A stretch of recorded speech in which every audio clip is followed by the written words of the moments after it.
Pour Aurore Bergé, sa présence au sein de l'hémicycle est toujours aussi insupportable. Invitée à réagir et à expliquer la position de la majorité sur le plateau de Quotidien ce lundi 20 mars après les événements mouvementés des votes des motions de censure, la chef de file des députés Renaissance a été questionnée par Yann Barthès et son équipe à réagir à la prise de parole d'Adrien Quatennens à la tribune lors des débats.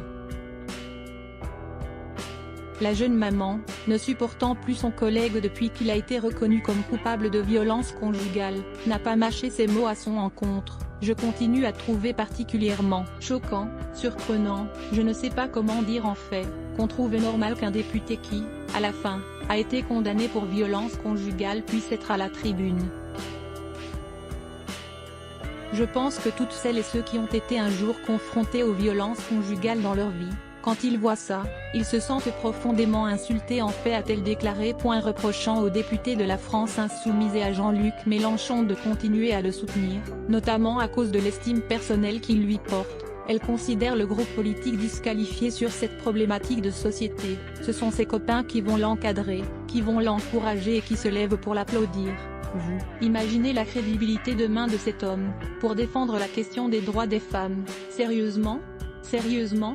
Et ça, je pense que ce sont des choses qui font très mal à la vie politique, parce que personne ne peut comprendre en vérité, a-t-elle exprimé fermement, ajoutant que si légalement, il peut toujours être député, selon elle, il n'est plus légitime à occuper ce poste et que sa présence est beaucoup plus grave que tout ce dont ils ont parlé auparavant lors de l'interview.